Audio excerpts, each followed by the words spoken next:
Families, creating a lifetime of memories. Sadly, some families are denied these important moments due to the sad practice of alienation. These are families divided. Hello, everyone, and welcome to this week's Families Divided TV. Chris Turner has seen firsthand the effects of well-intentioned parents as they balance the need to defend themselves while maintaining a relationship with their children. As many of you know, it's not an easy task, and one fraught with decisions that require a choice between what is right just for a parent and what is in the best interest of the child.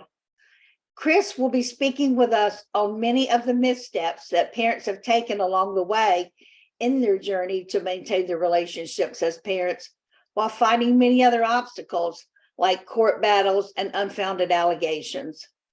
We're also going to have Dr. William Burnett share with us some of what he's going to be speaking on at our upcoming October Fall Conference.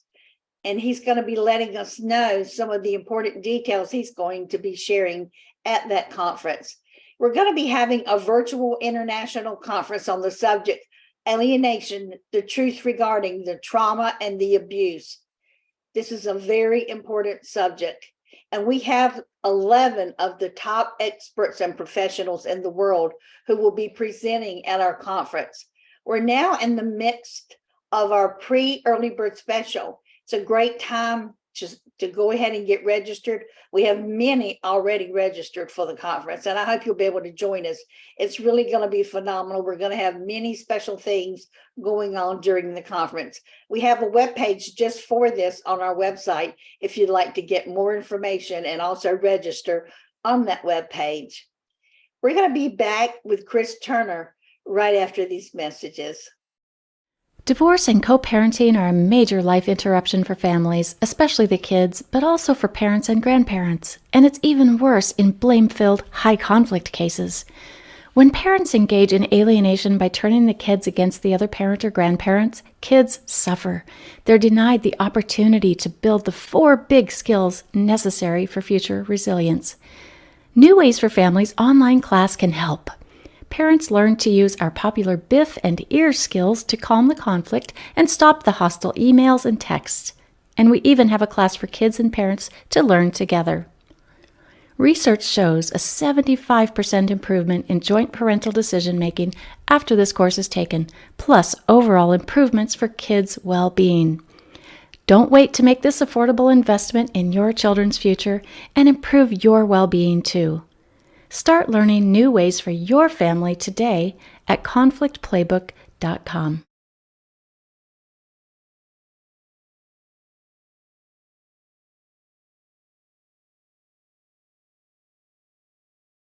Hello, I'm Dr. William Burnett. I'm a child psychiatrist and forensic psychiatrist in Nashville, Tennessee. I'm looking forward to the virtual international conference that will occur in October 2023. As you know, this conference is created by the organization Family Access, Fighting for Children's Rights. This conference has an interesting title, Alienation, the Truth Regarding the Trauma and Abuse. My own presentation is also somewhat provocative. It's called Truth or Dare, Strategies for Addressing the Epidemic of Parental Alienation Misinformation. One of the unusual aspects of parental alienation theory and practice is the huge amount of misinformation and outright false information that has been published regarding this topic. Over several years, I have documented parental alienation misinformation that was found in peer-reviewed journals, presentations at conferences for mental health and legal professionals, in books edited by psychologists and attorneys, in official statements by professional organizations, and even misinformation in a resolution before the United States Congress. It is impossible to spread the truth about alienation without identifying and counteracting the false and misleading information that is so widespread. In my presentation for the Family Access Conference, I will tell you about several specific examples of misinformation and also our attempts to challenge and correct these false statements. Most of these attempts to set the record straight regarding alienation have been successful. A few have not been successful, and perhaps we can learn something from both outcomes. I'm hoping that the listeners of my presentation at the conference will think about ways they can identify and fight the epidemic of parental alienation misinformation. I hope to see you then. Thank you for your interest in this important topic.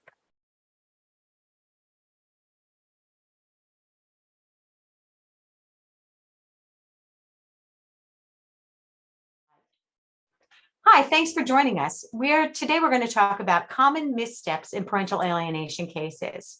I want to approach this as someone who works in the field with families early on in divorce or separation, where there might be some mild or moderate that might be able to be stopped before it gets to the severe, or possibly, we don't know what that continuum looks like, but many times that other party may have some clinical diagnosis or some mental health issues or some pathology that makes it unable to go ahead and keep a parental alienation from progressing.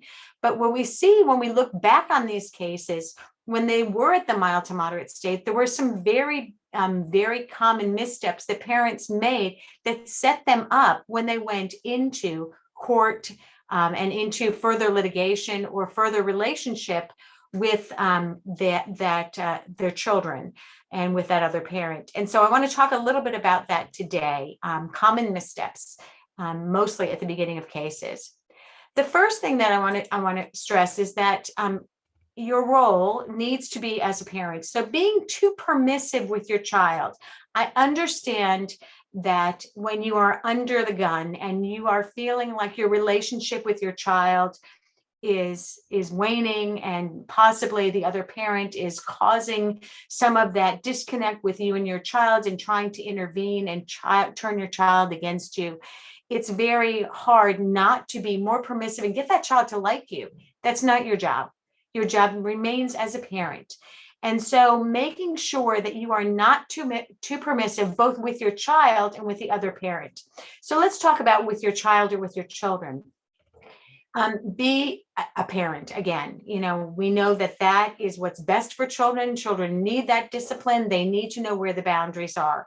Their view of parents is skewed, and so they need one parent to be consistent if the other one is not. And also overindulging. We all want to be heroes in our child's eyes. And as a less favored parent, we tend to try extra hard, especially when we believe that our children has heard things about us that are not true. Parents need to make sure more than ever that their children see that they are leading by example, and that they are parents, that they are consistent, they are there for them, and they have their child's best interest at heart, not befriending that child. Alongside with that, being too permissive with the other parent, over explaining to the other parent justifications, or giving them more fuel as you explain what's going on with you.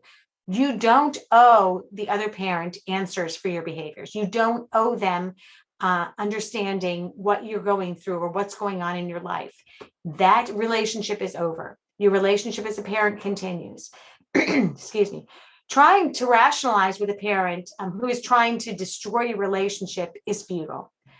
Especially if there's something more going on with that parent in terms of mental health issues or pathology. Rationalizing with them is not going to work. Don't put the energy into that. Put the energy into your child and your relationship with them, and avoid over agreement with that other parent at all costs.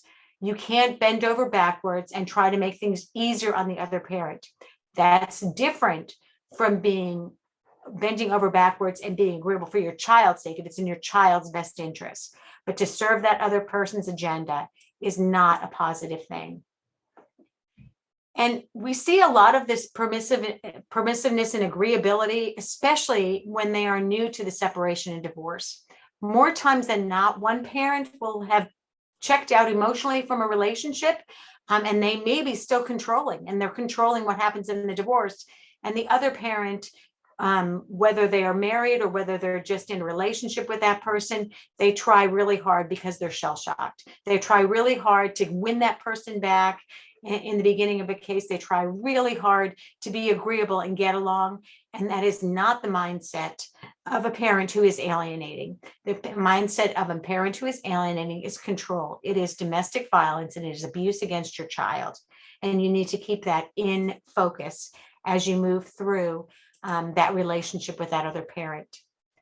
Another mistake that parents make is to seek out traditional family therapy. Family therapy is wonderful, but traditional family therapy in cases as they escalate through progression of alienation is not effective. Seek a person who understands the continuum of parental alienation and understands the relationships. For example, I see traditional therapists, especially when a child is early teens or teens, who's seeing a child and possibly seeing the parent, who say, your child just needs to take some time away from you. They're just trying to figure this out. That is the worst thing you can do if you're seeing signs of alienation. Do not let that child have unfettered time with that other parent. It will continue, and will continue to escalate. And so making sure that that family therapist understands that parental alienation may be involved, and that what the child states they want isn't always what is in their best interest. What may start out as a minor relationship adjustment issue can easily develop into much more, and you need a professional that can identify those patterns of behavior and address them. And it's keeping that in mind. Another misstep is not being aware of what your co-parent is doing. It is really important that you don't create more stress and anxiety for yourself, for the other parent, and most especially for your child. But being aware of possibly your other parent affecting your child in a negative way by using behavioral tactics and behaviors that increase escalation of that parental alienation. That's different from spying on your ex. Being aware of what your co-parent is doing in terms of their behaviors and their interactions with your child is different than spying on your ex. You want to be aware of how your relationship with your child is being affected, not what's going on with your ex. Don't dismiss simple missteps and white lies. We tend to want to forgive to get along, move along to get along. And when you think that there is parental alienation involved, those simple missteps need to be held accountable. Let the other parent know that you see them. If you're involved in litigation, make sure you let the professionals involved know that you see those missteps and those white lies. Don't let it escalate till it gets to be so big that you're downtrodden, you've been attacked, and that other parent has all the control. That's what they are seeking in these relationships. Let your child know that what is being said is incorrect, not by correcting them, but rather asking them what they know to be true, asking them what they know, what they think about what they're saying. Do I not answer your calls? When a child says you're never around, you can ask them, how often do I get to see you? I mean, it seems like we have a fairly consistent relationship. Get the child to continue to think for themselves and not just repeating what the other parent is doing, and be aware that that is a behavioral tactic that maybe that co-parent is using. So being aware of what your co-parent is doing and how they're affecting your relationship with your child. If your child begins to mimic the other parents in words and actions, take action. Don't let that just go away, and let the professionals know in your case that that's going. It's a sign of the escalation. And absolutely, if the child takes on the actions of the other parent, calling you by your first name, creating that cycle of a perpetrator, get help. Your child is being affected. And so being aware of what your co-parent is doing and making sure that your relationship with your child is not affected by that. And if it is, being very clear that it needs to be brought to the attention and be dealt with. We don't do a great job in the US of identifying these cases. In other parts of the world, they do. Israel, for example, is excellent at creating a system in their judiciary where when they see initial signs, they can identify them and intervene. Unfortunately, in our US system, what ends up happening many times is that these cases of parental alienation are not identified until they are at the severe. And it's because people are not getting educated, as you are, which is wonderful, and noting when these things start to escalate and calling the other parent on it, making sure that the professionals are aware, and making sure you have educated professionals about the science, the research, and some of the behavioral indicators of parental alienation. Another factor that parents make that might be a misstep is not looking at the other parent realistically. Take time to separate from your ex emotionally and psychologically. It becomes much more of a business relationship that you have with them. So take the time to take care of yourself and separate. And many times parents will say to me, I didn't, when I look back, she probably always was like this. There was always drama. There was always crisis. Is that other parent, are you seeing a pattern in their life that may indicate that they have more going on than just this breakup of the parents, which might be affecting the child? Is there more going on with that parent that might be indicating that? The research suggests that persons who perpetuate alienation to the extent that the abuse becomes severe alienation many have underlying mental health diagnoses, or have not been diagnosed but have conditions that should be paid attention to from the mental health perspective. Take a good look and look realistically at your ex, but be careful, because parental alienation is domestic violence. It is interpersonal violence. And when the person begins to disengage and they're called at what they're doing, they are at the highest risk, just like every other case of domestic violence, right? So be aware that there is going to be some pushback from that parent, and things may get worse. And that's just to say that possibly you're on the right track if that continues. Most parents, when they see what's happening to their children as a result of the conflict between parents, will stop and say, I had no intention of hurting my child. What can we do differently? How can we fix this? What do we need to do to help this so that it doesn't affect my child negatively? When they see that that's happening and it's affecting their child, damaging their child emotionally and psychologically, and they continue to do it, there's a problem there. And that problem is child abuse, and that problem is parental alienation, which is caused by that interpersonal violence. So make sure that you're taking a good look realistically once you've stepped away emotionally and psychologically from that partner, to take a good look at what they're doing and how they're doing. Are you feeding into the problem? In most cases, parents go back to court on a regular basis when there is high conflict. There's modification after modification. And some parents, that is the only relationship they have with each other. They may have separated in terms of transition times, third parties picking up the child being dropped off, not having to have a lot of contact with that other parent. And as things continue, there may be a case to be made for being addicted to the conflict. And are you addicted to that conflict? Do you like the fact that you have contact with that other partner? At least you're getting some of your stress out by facing them in court or having conflict or arguments arise. That is not a need that you need to feed. It destroys your child. So be aware of what's happening. Make sure that you are not feeding into the conflict. And take a look at whether the patterns of behaviors that you have with that other parent are on a durable wheel. Are you continuing doing the same on and not getting out of that cycle of conflict? And if you are, then you need to stop and get some help for that. And you both need to stop feeding off of that conflict and establish new patterns of behavior and communication so that your child is not in the middle of all that conflict and feeling the need to choose between two parents who are arguing. I don't say this very often because even though I have a JD, I don't like family courts to be the place where people settle their disturbances in family systems. But one of the big mistakes that people make early on is that they don't lawyer up appropriately, right? If you need an attorney, get an attorney.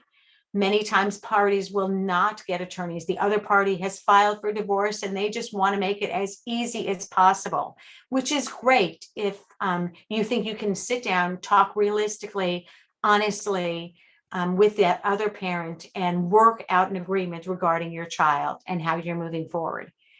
If that parent is on a path of parental alienation, even at mild and moderate, you need to have someone advocating for you. You need to make sure that someone is keeping a pulse on that. You are still way too close.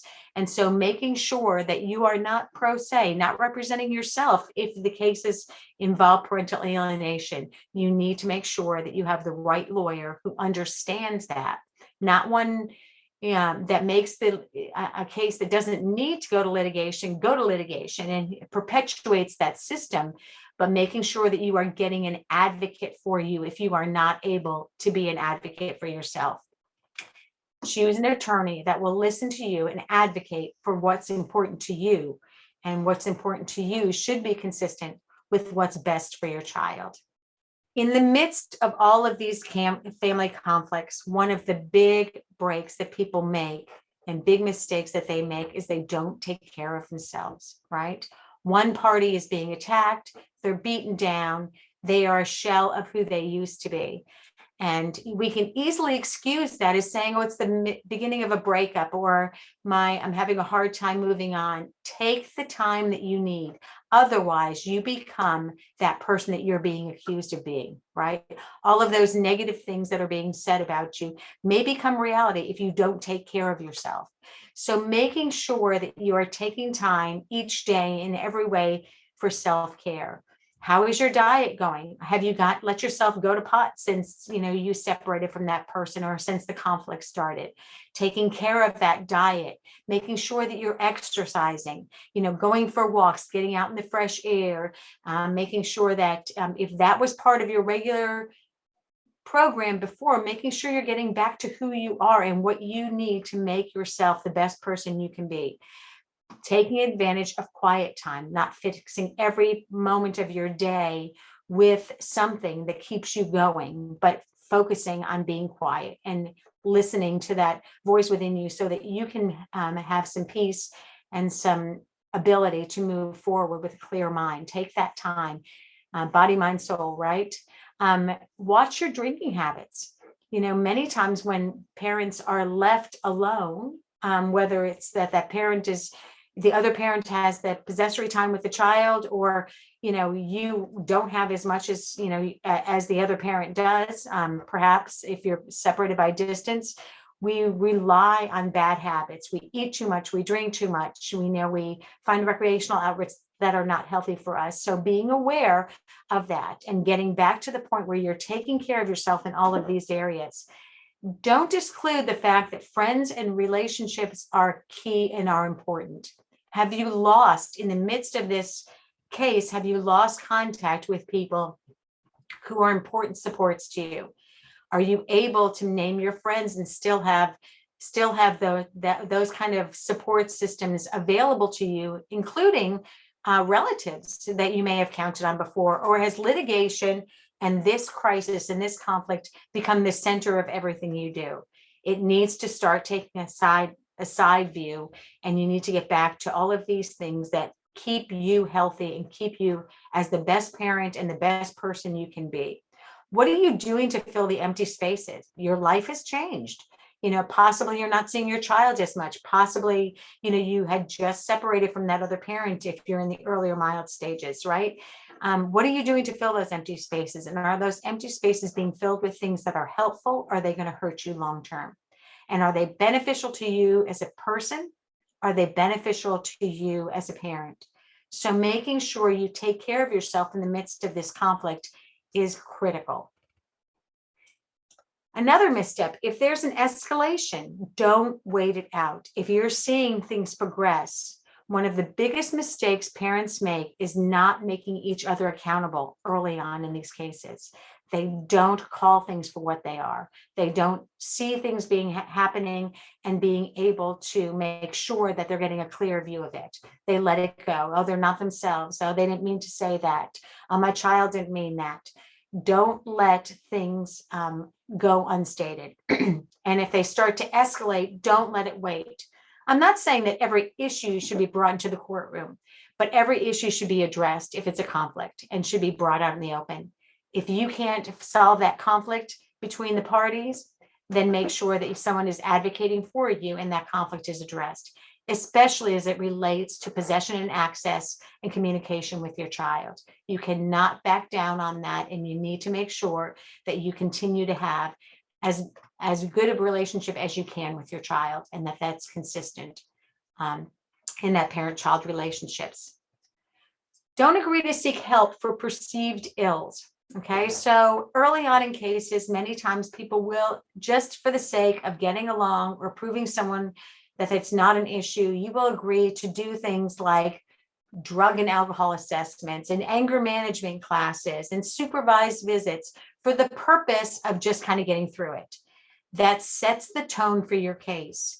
When someone comes into a court case in the 11th hour and they can look back that that person has had anger management, had supervised visits, they're not maybe had been involved with drug and alcohol management because maybe they were drinking too much, but they weren't an alcoholic, but maybe they just had gotten into some bad habits or crutches. It's important that you don't set a pattern of those things, because they will come up later on in your case. They will come up later in the future if that parent is out to destroy you. And the fact that you saw it as a problem and got help for it says that you justified that. So be aware of that. The same thing with temporary orders. When an initial court date is had and you agree to things for issues that you really don't believe in or that you do not think are accurate, speak up and don't let that kind of go through, because it's just a temporary situation. We'll get it done in the final. If you don't agree with it now, speak up for yourselves and be an advocate for yourself. If you can't, get someone in there who can advocate for you. So do not agree to seek help for perceived ills that you do not think are issues. Communicating effectively with the other parent is key, and many times there's a misstep taken. Often parents will be asked to go ahead and use a third party for communication, or being forced into a co-parenting situation that may not be best for you. And every family is different. The family dynamics are different. In parental alienation cases, especially if they're just starting out, parents want to be able to co-parent.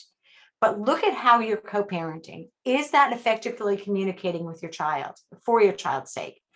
If you are in a situation where that co-parenting model is causing more conflict, is causing more blow-ups, and your child is seeing that or hearing about that or is affected by that, perhaps you need to look at a parallel parenting model for a while, where you're doing your time and there's not a whole lot of communication between the two of you, the two parents, except for the use of the third party communication.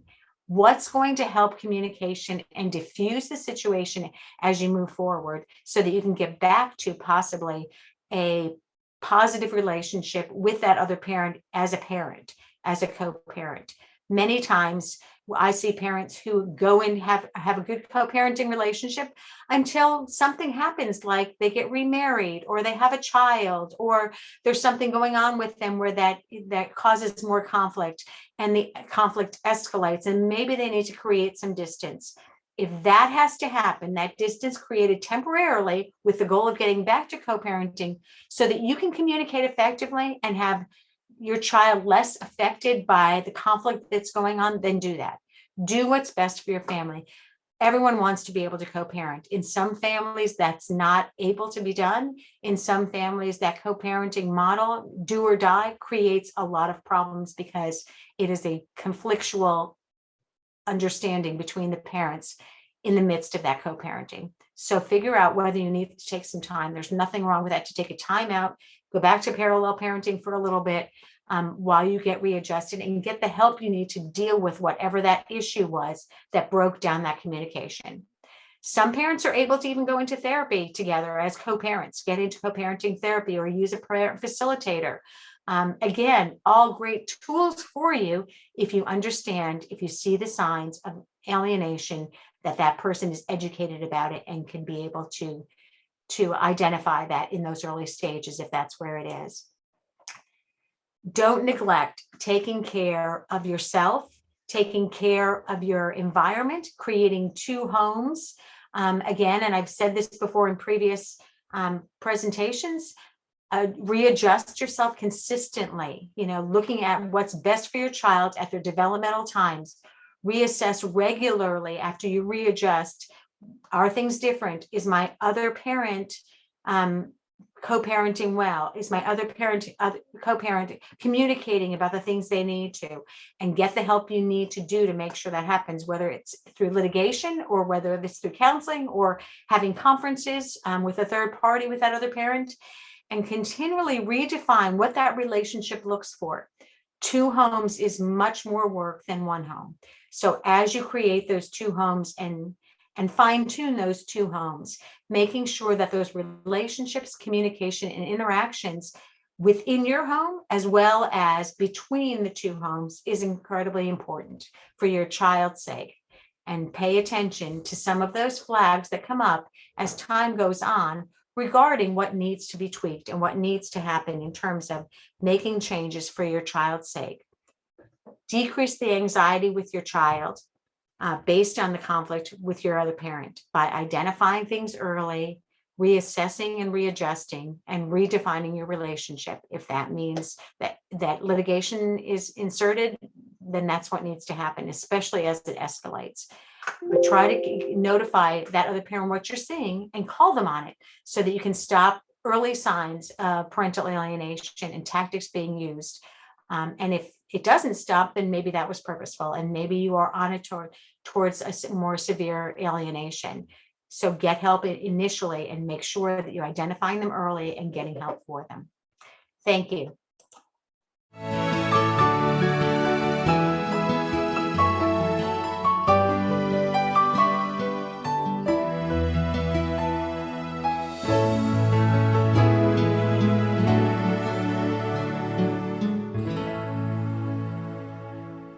On our next episode, we will hear from an adult, once put through very difficult situations as a child from a broken family. We will hear from Lisa Marlowe Covington about her story.